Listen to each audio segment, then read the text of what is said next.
Shalom, shalom. It's feast season again, man. Feast of Tabernacles or booths, um, or tents, whatever you may want to call it, man. This is a feast season um, where we can enjoy the outdoors and dwell in our booths or tents um, and meditate on the law of the Most High God. Hey, so we're gonna break this down today. The hopeful elect here, Azrael.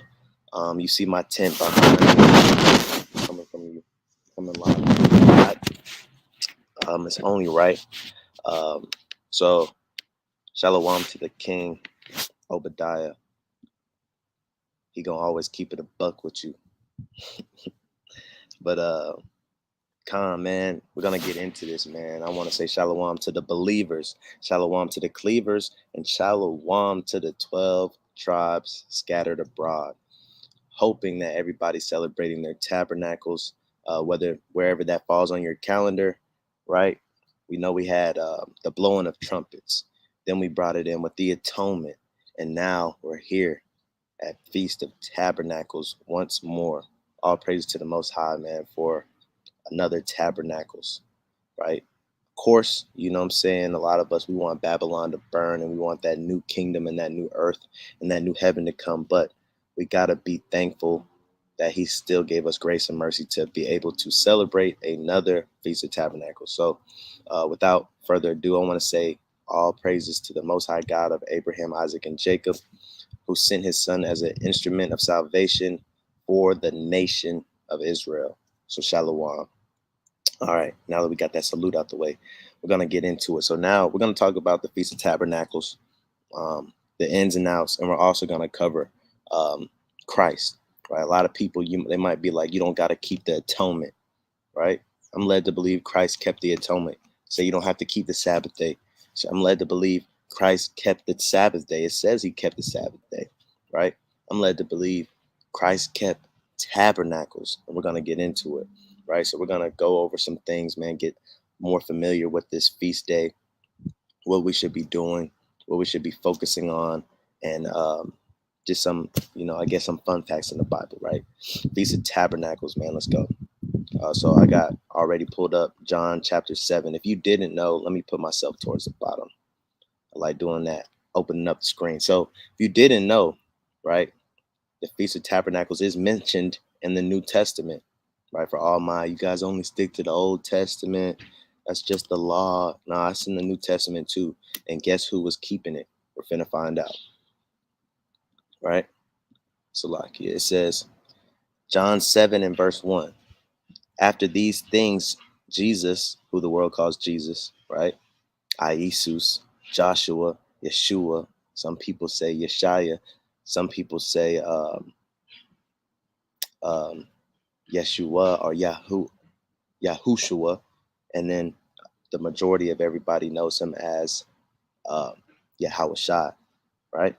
But we know who we're talking about. After these things, Jesus walked in Galilee, for he would not walk in jewelry because the Jews sought to kill him. We all knew that our people, right, whether it was the Romans that actually crucified him, we know our people offered him up, right? And so he was in hiding. The Most High Son, Christ, he said, when you're persecuted in one city, flee into the next, right? He wasn't one to look for confrontation. He wasn't one to look for conflict and strife. He was trying to avoid it, right? A lot of us, right, we look for it, right? We get kind of rowdy. We get in our emotions. Oppression make a wise man mad, and we want to look for that conflict. But he said, if you were being persecuted in one city, flee into the next. So that's why we saw before when he was even born, he fled into Egypt. Then he fled into other cities, right? Him and his disciples, right? Whenever they were being persecuted. So this is not to say, hey, Jesus hid himself so I can hide myself. This is not to say you should be ashamed of being an Israelite. You should not be ashamed to be an Israelite, right? First and foremost, right? The Jews were his own people were trying to kill him. He wasn't afraid of the Romans. He wasn't afraid of all these other nations. He was trying to stop his people from executing him, right? So don't think just because you're afraid to wear your fringes in public, just because you're afraid to be an Israelite because it looks bad on the news, that you need to stop being a Jew and start celebrating Christmas again, and start going to the family reunions and getting into folly. No, that's not what it's saying, right? Don't use that as an excuse for that. All right, let's go to verse number 2. This is in the New Testament. It says, now the Jews' feast of tabernacle was at hand, just like it is right now for us, right? And many of the camps and congregations, the Jews' feast of tabernacles is at hand. All praises, right? Let's go to verse 3. It says, his brethren therefore said unto him, depart hence and go into Judea, that thy disciples also may see the works that thou doest. Right? So they wanted him to go into Judea. They wanted him to go into the Feast of Tabernacles and perform miracles. And they wanted everybody to know, hey, this is the Son of God. Right? His brethren told him to do that, because they know, like, hey, look, your followers gonna like it. Nowadays, famous people have something that's called meet and greets, right? You might have a manager and say, hey, look, you might want to do a meet and greet when you touch down in Los Angeles. Just go to the mall or something and tell your fans you're gonna be there. Why? Because it's gonna encourage the fans to grow a stronger fan base, right? And so they wanted that for the disciples. They said, look, go show your face to the disciples, man. Show them some miracles during this feast season. Right? Verse 4 says, for there is no man that doeth anything in secret, and he himself seeketh to be known openly. If thou do these things, show thyself to the world. Right? They wanted the world to see it. But you got to understand, just because they believe doesn't mean that everybody else going to feel the same way. Right? Sometimes you have to be discreet. Right? You have to be discreet when you buy that new house. You have to be discreet when you're having kids. You got to be discreet when don't be like Hezekiah and show everybody everything that you have. It might be taken away after that. People are always plotting on you, always, putting witchcraft on you. They're always trying to get you, right, by the information you give them. So sometimes we got to be like Christ and be secretive, right? Verse 5 says, for neither did his brethren believe in him, right? So now they're doing it really, right, because they didn't have belief. So sometimes the people that egg you on, man, that pretend to be in your corner, they don't really believe in you for real. Sometimes they envy you. Sometimes they need some more proof that you're that guy or you're that woman or you're actually righteous. Sometimes they don't believe in you and they want to, provoke you and push you to do things. But that's the spirit of temptation, or the tempter, the great tempter, which we know is Satan, right? And we got to be like how Christ said to Peter, get thou away from me. Get thee behind me, right? Verse 6 says, then Jesus said unto them, my time is not yet come, but your time is always ready, right? So meaning you have to understand the seasons, man. You got to understand the time. There's a time and place for everything, right? He knew that his time was not yet coming. He didn't let that temptation tempt him into fame, into fortune, into popularity, right? Like I said, he was very discreet. We could take lessons from that. Right? Verse 7 says, the world cannot hate you, but me it hateth, because I testify of it, that the works thereof are evil. Right? So it says, go ye up into this feast. So he told his disciples and his brethren, go to the feast. Right? He said, I go not. So he didn't tell them, I'm here now, so you don't have to go to the feast. He didn't tell them, my grace is sufficient for thee, don't go to the feast. He didn't say you're saved by faith, so as long as you have faith, you don't have to go to the feast. He told them to keep the commandments and go to the feast day, right? It says, I go not up yet, right, unto this feast, meaning he's going to go. Some people might read past this and be like, oh, he didn't go to the feast. It says yet. It says, for my time is not yet full come, right? Time and a place for everything. So let's look a little bit more into the Feast of Tabernacles, though, right? Uh, we ended on verse 9. Y'all remember that. Ended on verse 9. Where do I want to go next? Where do I want to go? Salakia. All right. Let's go to Leviticus 23. Right. Let's just get a little background on this feast that we're finna read about in the New Testament. right? Leviticus 23.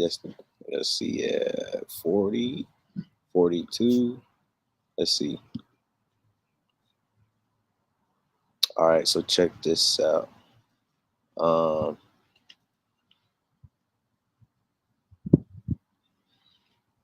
let's see. Keep going up. All right, so we'll start at 34, right? It says, "Speak unto the children of Israel, saying, the 15th day of this seventh month shall be the Feast of Tabernacles for 7 days unto the Lord." So this feast is for 7 days. So if you usually fast one day a week, man, use this as a feast, right? Eat every day, man. Be glad, be joyful, man. You're supposed to be in good spirits, right? We just came off of atonement. We had our time to atone, and now we're in a time of gladness and joy, right? In this feast day, the 15th day of the seventh month, wherever they may land for you and your fellowship group, right? Ours, we're in the midst of it now. I think we're on day 3 or 4, right? The days just get jumbled up. Salakia, forgive me. But verse 35 says, "On the first day shall be an holy convocation. Ye shall do no servile work therein." Right? Holy convocation doesn't just mean a fellowship. It don't mean just to get together. It means, hey, look, y'all should be getting together, and it should be a separate holy thing, man. It should be, you should be meditating on the law. You should be having a little ceremony or service, right? I want to, and that's Satan, man. That's Satan, man. This man had all day to do this, right? For you guys that don't know, I'm in my backyard right now, so Salakia, couldn't really get out to the wilderness this year. Most High will next year we can find something out, right? But I'm in my backyard right now. They're doing some construction work, so bear with me. But I do want to make known, it says, "Ye shall do no servile work therein." What does it mean by no servile work therein? Meaning no service work, buying and selling. But we do have a level of work that needs to be done, right? And it might be hard work. You know what I'm saying? Let me get this real quick. Um, so we are supposed to treat this as a rest day, but it is work to be done. What work could there be on the Feast of Tabernacles, right? Let's go to Acts real quick. I want to go to Acts chapter 18, right? And if you know anything about Paul, you know Paul's profession, right? What is Paul's profession? Let's read about it. Acts 18:1, it says, "After these things, Paul departed from Athens and came to Corinth," right? Where we get the letters of Corinthians, right? "And he found a certain Jew named Aquila, born in Pontus, lately come from Italy, with his wife Priscilla," right? "Because that Claudius had commanded all the Jews to depart from Rome, and came unto them," right? So we had Jews everywhere. We had Jews in Rome, Italy, you know what I'm saying? And um, they had occupations, right? What were their occupations? And it says, "And because he was of the same craft, he abode with them." What was that craft that Paul was of the same craft as Priscilla and Aquila, right? Or Aquila and Priscilla. It says, "And wrought, for by their occupation they were tent makers," right? So tabernacles, let me see something. Tabernacle is like another name for a tent, right? Or a booth. It's another place. It's a dwelling place, right? So they were house makers pretty much, right? Tent makers, right? So we had tent makers back then in the New Testament. So when it says no servile work therein, it's talking about the work it takes to keep up a campsite, right? In layman's terms, you got to be able to build tents. You got to be able to get sticks and put them together, and sheets of fur and different wood to make benches. And you got to be able to start fires and keep the fires going, right? So it's a lot of work going on in this feast, right? So that's why it says no servile work should be done. No buying or selling, man, but work for the kingdom. Hey, that's what we're doing anyway, right? We're working for the kingdom. So, or, you know what I'm saying? Because if that was not the case, we understand that the Most High did this, right? Let's go to the book of Numbers. Numbers chapter 15. Does anybody know, right? Just ask yourself this. You might already know, but why are we recommanded to wear fringes? What act happened before we were commanded to wear fringes, right?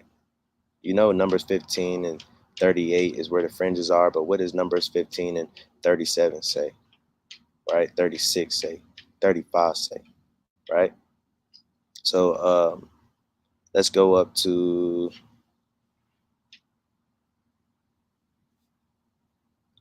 let's see, let's go to verse 32, right? So he had to say no servile work to differentiate a regular Sabbath, because in a regular Sabbath, you're not supposed to be doing nothing, right? So he had to say no servile work because he understood tents and stuff still have to be made. We still got to gather sticks. We still got to put burrows. We got to do all that, right? So check this out. It says, and while the children of Israel were in the wilderness, they found a man that gathered sticks upon the Sabbath day. What happened to this man that was gathering sticks, which we need to do for tabernacles? But this was just a regular Sabbath day. It says, and they that found him gathering sticks brought him unto Moses and Aaron and unto all the congregation. They brought him to the priest, man, and before the crowd of people. It says, and they put him inward because it was not declared what should be done to him. Right? They didn't know what they should do because they just really got these laws back, man, and they really just came out of captivity. They don't know how serious this is. They don't know what offensive would just happened, but they're finna find out. It says, and the Lord said unto Moses, the man shall be surely put to death. All the congregation shall stone him with stones without the camp. Right? So that's how serious it was. So he had to differentiate, right? What what kind of Sabbath this was for tabernacles. So no servile work, right? Let's go back to Leviticus 23. We're going to go back to John. All right. Just want to cover the bases. Leviticus 23, and we left off at 9. No. Leviticus 23. Where did I say we left off at 9? John 7 and 9. Right. But let's go to Leviticus 23 and let's see. Salakia 23. And you shall take on the first day. Okay, Khan. Right. So check this out. Once again, man, Salakia for that noise in the background. It's just Satan, man.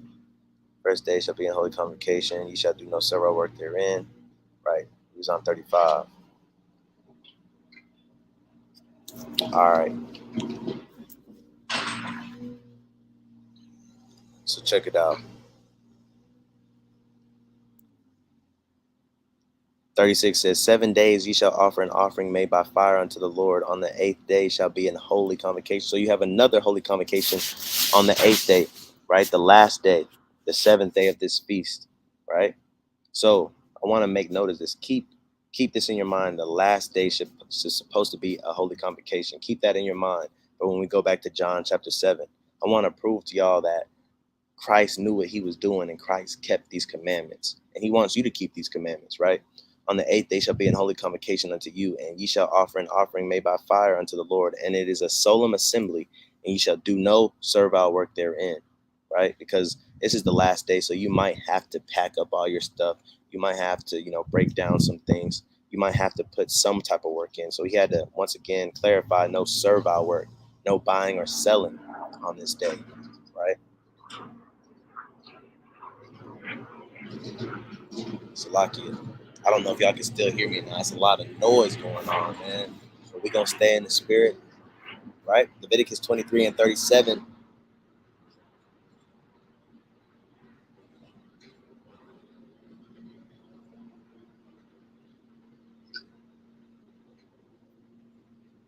Satan, man. Satan. Leviticus 23 and 37. These are the feast of the Lord, which ye shall proclaim to be a holy convocations, to offer an offering made by fire unto the Lord, burnt offerings, right? Let's go to the next verse, right?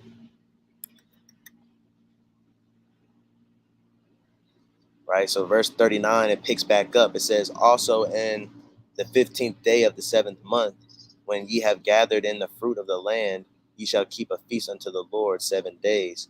Right? On the first day shall be a Sabbath, on the eighth day shall be a Sabbath. So this is also what the end of the year for us, right? This feast is the end of the year for us, right? In other places in the Bible, it's called the Feast of Ingathering, right? That's why we're going into our tents. It's the Feast of Ingathering, right? When you bring all the fruit into the storehouses, right? We're seen as fruit to the Most High God, right? And He's bringing the fruit into the storehouses, right? Just like in the wilderness, He gathered the fruit, right? Towards this end of the world events, He's going to gather His elect, right? And he says he's going to be threshing, right? Separating wheat from tare, separating the bad fruit from the good fruit, getting all the grain from the field, right? He's putting that into his storehouse, right? So it's kind of symbolic when we go into these tents that we're in the Most High storehouse, right? He's going to be a covering and a tabernacle for us like he was in the wilderness the first time, right? So just like he was a tabernacle for us there, and the face of the Lord and the smoke of the Lord and the cloud of the Lord filled the tabernacle, he's filling all of our tabernacles now, right? It says, and this is why I said no servile work, because this is work right here, right? It says, and ye shall take you on the first day the boughs of goodly trees, branches and of palm trees, and the boughs of thick trees, and willows of the brook, and ye shall rejoice before the Lord your God 7 days. You're supposed to be rejoicing, right? Sometimes that spirit of hate, of anger, of annoyance, right, gets on you in these feast day seasons. You got to remember to, got to rejoice through it, man. You're supposed to be happy, glad, right? So moving on, let's go back to John chapter 7 and verse 9. Let's take a better look at this in the New Testament. So don't let nobody tell you the Feast of Tabernacles ain't in the New Testament. They just don't go over it in church, right? What's going on here? John 7 and verse 9, right?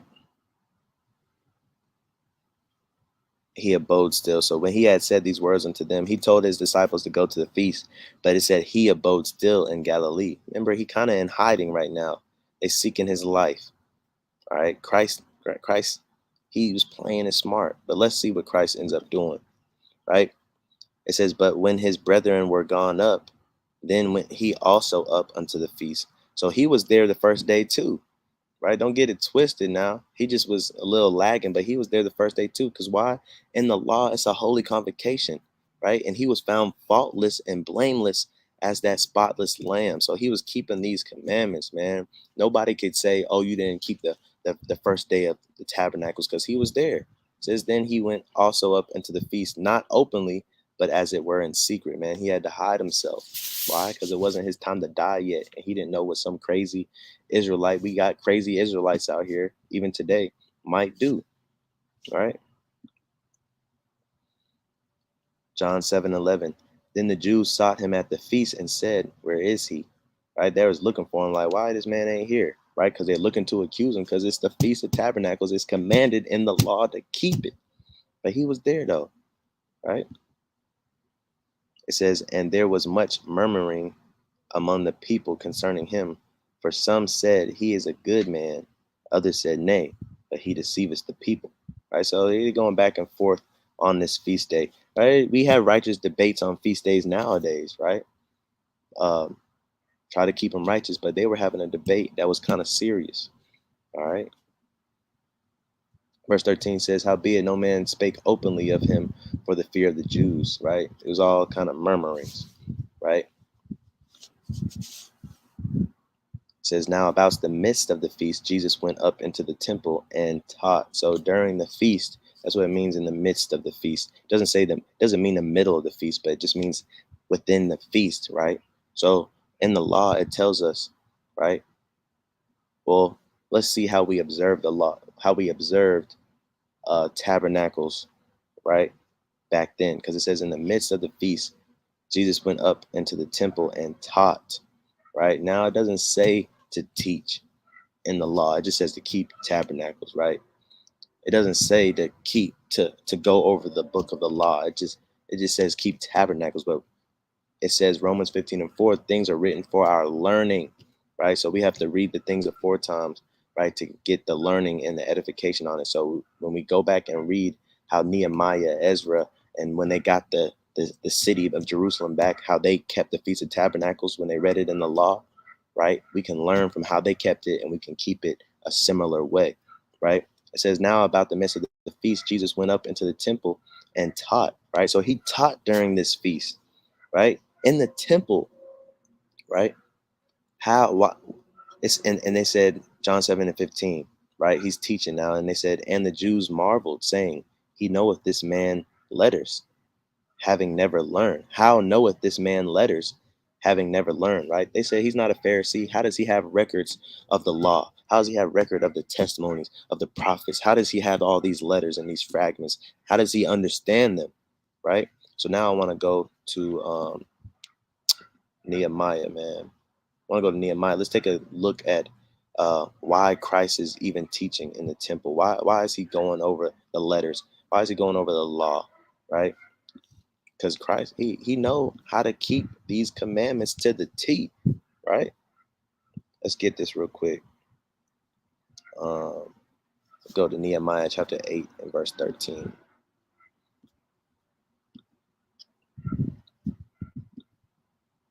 Right? Nehemiah 8 and verse 13. It says, and on the second day were gathered together the chief of the fathers of all the people, the priests and the Levites, unto Ezra the scribe, even to understand the words of the law. So this is when we first got our city back. We built the walls back up, right?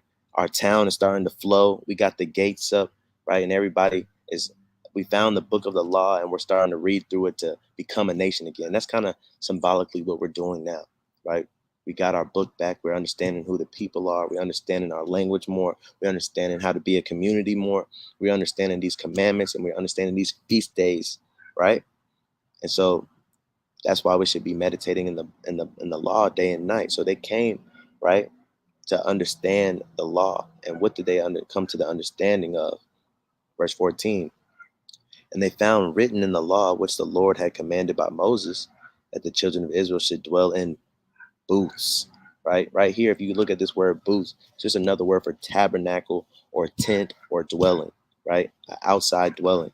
Should dwell in booths in the feast of the seventh month. So this is the feast of the seventh month, man. Give it up for the Most High God for allowing us to endure and be here for another feast of the seventh month, the Feast of Tabernacles, right? So they read in the law that they were supposed to keep this. And what did they do? Did they say, "No, we don't have to keep it. It's been so far gone. Nah, that was years ago that they were keeping that." No, this is what they did, right? Verse 15, it says, and that they should publish and proclaim in all their cities and in Jerusalem, saying, go forth unto the mount and fetch olive branches. Because we just read in the law that he said to go get boughs and branches and leaves to make these tents, right? No servile work, but the work it makes to make these booths, these tabernacles, these tents, right? Salakia. It says, go forth unto the mount and fetch olive branches and pine branches and myrtle branches and palm branches, strong, flexible branches now, and branches of thick trees to make booths as it is written.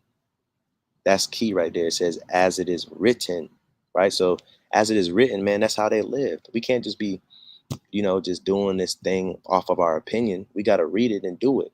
Not like the Christian church, not like the Catholic church, not like um, the Jehovah Witnesses, not like the Mormons, right? We actually got to do the stuff in this book. It's not a book of fairy tale or a mythological book. This is a culture, a heritage, right? This is a way of life, right? Everybody in the Nation of Islam want to say that Islam is a way of life. It's not a religion. Hey, look, this ain't a religion either. This is our way of life as Israelites, according to the Bible and prophecy. Our bloodline goes back to these people in the book. We got to start keeping it again, just like Nehemiah and all the people in Jerusalem when they got their city back, right? Verse 16 says, so the people went forth and brought them and made themselves booths, tabernacles, tents, everyone, right, upon the roof of his house. How great would it be if of all so-called blacks, Hispanics, and Native Americans, right, and those scattered abroad, right, got together and realized we need to keep the Feast of Tabernacles, and everyone, right, got upon, it says, the roof of his house. I'm in the back of my house, right? I can't really get on my roof, but if I could, I would, right? And in their courts, I'm in my courts right here. If you can see, man, I got a fence, right? So I'm in my courts right now, and in the courts of the house of God, and in the streets of the Watergate. So you don't have to be in the woods, man. You don't have to be, on a camping trip. You can do it in the courts of your house, right? Even if it has to be in your living room, right? It says, and in the street of the Watergate, and in the street of the gate of Ephraim, right? Or 17, and all the congregation of them that were come again out of the captivity made booths, right? Everybody made tabernacles, man. You see the tent in the back, man. I bought this off of Amazon, right? It's supposed to house 9 people. It's 2 bedroom in there, right? When you're being fruitful and multiply, you got to make expansion. So we had to do it. I'm bougie. We're bougie. We got the air mattress in there, but hey, we're in our booth, man. So it says, for since the days of Jeshua, the son of Nun, Joshua, right, unto that day had not the children of Israel done so, right? So we were in captivity, so we weren't keeping it, right? Much like today, we're in this captivity, so a lot of us aren't keeping it, man. But it's going to be a day where we're celebrating the Feast of Tabernacles as a whole nation again, right? It says, had not the children of Israel done so, and there was very great gladness. It wasn't sadness, it wasn't strife and conflict. It was very great gladness. So be happy during these times. Salakia. Be happy during the times, right? Nehemiah 8 and 18 says, also day by day. So what are you supposed to do in this feast day by day? Right? What are you supposed to do? It says also day by day, from the first day until the last day. So it's every single day, right? When we read about Christ in John chapter 7, it says, in the midst of the feast, he went to the temple and he taught. And they said, how does he know these letters? He was never learned, right? So guess what we're finna do? Guess what we had to do in the midst of this feast, just like Christ? It says he read in the book of the law of God. Man, how many of y'all reading y'all Bibles, man? Right? A lot of us, man, we take this as a camping trip, which is cool to have fun. We're supposed to be in gladness, supposed to be merry and joyful in this feast day season. We're supposed to be eating good food. But how many of y'all reading your Bible, man? How many of y'all reading the book of the law, right? How many of y'all got it playing, right, on an iPad or on YouTube? Or how many of y'all are hearing the words of the law, man? Right? When we read the things aforetime, we got to practice these things, right? Christ practiced these things. He taught in the temple out of the law, right? And we'll get to that in a second. It says, and they kept the feast 7 days, and on the 8th day was a solemn assembly, according unto the manner, right? Like I said, as it was written, right? So remember I said, keep in mind that 8th day was a solemn assembly. It was a holy convocation. Keep that in mind for when we go back to John chapter 7, right? So I think we was in John chapter 7, right? John 7 and 9, 10. Let's try 11. I think we were at verse 11. Nah, we were actually, let's start at 16, right? They said, how has he learned, right? After he's teaching in the temple. Jesus answered and said, my doctrine is not mine, but his that sent me. So he knew this because the person that sent him trusted him. And you're only going to trust somebody that knows everything that you want them to know. Verse 17 says, if any man will do his will, he shall know of the doctrine, whether it be of God or whether I speak of myself. Right? So y'all should know how I know this information. Right? It's only one answer, the Most High God, man. And if you deny that, you're denying the power thereof. Right? Verse 18 says, he that speaketh of himself seeketh his own glory, but he that seeketh his glory that sent him, the same is true, and no unrighteousness is in him. Right? A lot of us, we get these these gifts from the Most High God, certain talents, and we don't even say, I want to thank God first and foremost, right? We forget to thank God. We forget who gave us these talents. We forget who gave us that money. We forget who gave us these blessings, right? And we start worshiping ourselves, right? We go over it all the time, man. The world we live in now is instant fame, instant gram, right? Everybody's their own celebrity. Everybody's praising themselves. Everybody got to have an elaborate birthday. Everybody got to take time for themselves. Everybody got to have their own revelation, their own opinion with all these podcasts, right? How about you give glory to the Most High God? It's not enough to just say, brother, you know it's not healthy to eat pork. You got to tell them, hey, look, you know the Most High God don't want us to eat pork, right? It's not enough to say we shouldn't be celebrating Halloween. You got to say the Most High God don't want you to celebrate Halloween, right? We got to give glory to the one that sent us, right? And then no unrighteousness would be. So that's what Christ was saying. He's like, man, I'm not doing this for myself. I'm here keeping these commandments because God said keep these commandments. I'm over here kicking doctrine. I'm over here teaching because God wants me to teach and spread the gospel. I'm over here doing these things not of myself, but of Him that sent me, right? It says, did not Moses give you the law? So guess what? Man, he talking about the law in the midst of the week. During this feast day, he's where in the law, just like we read in Nehemiah, they was in the book of the law, talking about Moses. It said, did not Moses give you the law, and yet none of you keepeth the law? Why go ye about to kill me? Right? So he put them in their place, right? The people answered and said, thou hast a devil who goeth about to kill thee, right? Talking about because he performed miracles, so they said that he had a devil in him. So this is what he said. And Jesus answered and said unto them, I have done one work, and ye all marvel. He's like, I ain't even done nothing yet. Y'all haven't even seen the second coming yet, and you're marveling, right? Moses therefore gave unto you circumcision, right? When you go back in Exodus and you go back in the law, Moses commanded the people to be circumcised. It says not because it is of Moses, but of the fathers. And ye on the Sabbath day circumcise a man, right? Saying you got circumcised people on the Sabbath day when you find somebody that's not circumcised. If somebody's eighth day after being born lands on the Sabbath, you got circumcise them, right? That's what he's telling them. He's saying so what's the difference? He says if a man on the Sabbath day receives circumcision, that the law of Moses should not be broken, right? Are ye angry at me because I have made a man every whit whole on the Sabbath day? Right? So he's saying, look, just because I do something good, right? Does that make it bad? Because y'all do something good on the Sabbath day and you guys deem it good. So keep that same energy. That's all he's saying. It's like be fair about it. Don't be hypocritical, right? John 7:24 says, judge not according to the appearance, but judge righteous judgment. So he was teaching this day about judgment, man, and judging correctly. So, man, when you're in your midst of your tabernacles, man, try to have it set up to where you guys talk about important subjects in the Bible, the weightier matters of the law. How about that? We're supposed to be in the book of the law, so talk about the weightier matters of the law, which would be judgment, mercy, and faith. Right. So have a day talk about judgment. Have a day talk about mercy. Have a day talk about faith. Right. Just an idea. Right. Verse 25 it says, then some of them of Jerusalem is then said some of them of Jerusalem, is not this he whom they seek to kill? Right? He out in the open, man. He came outside today.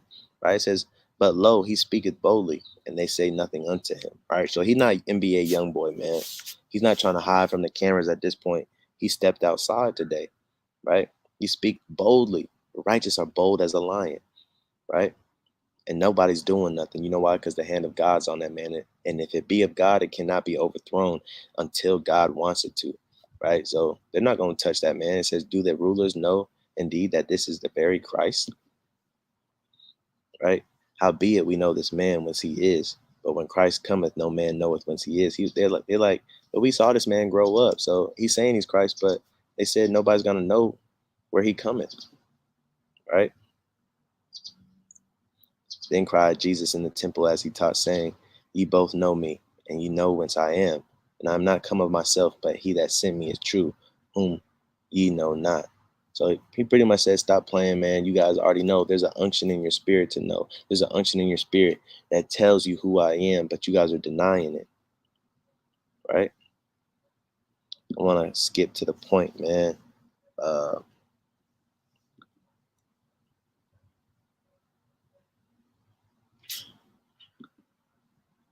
Salakia.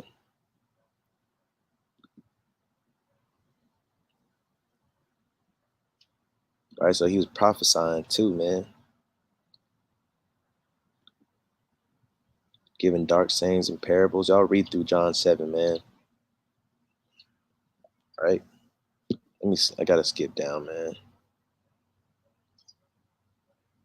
Salakia.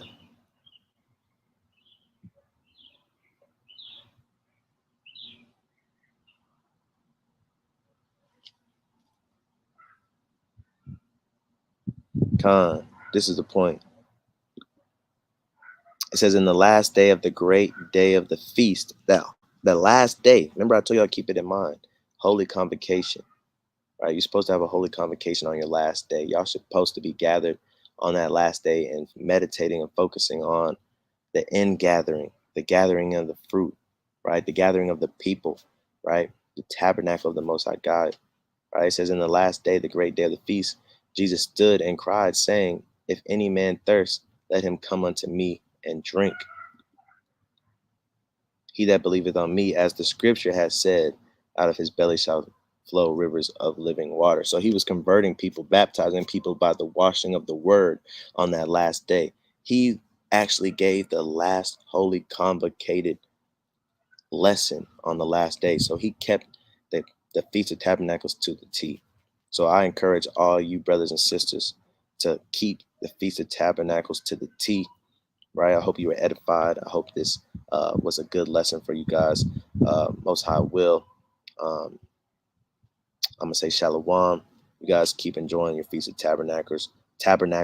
We will try to do the same ourselves, right? Shalom.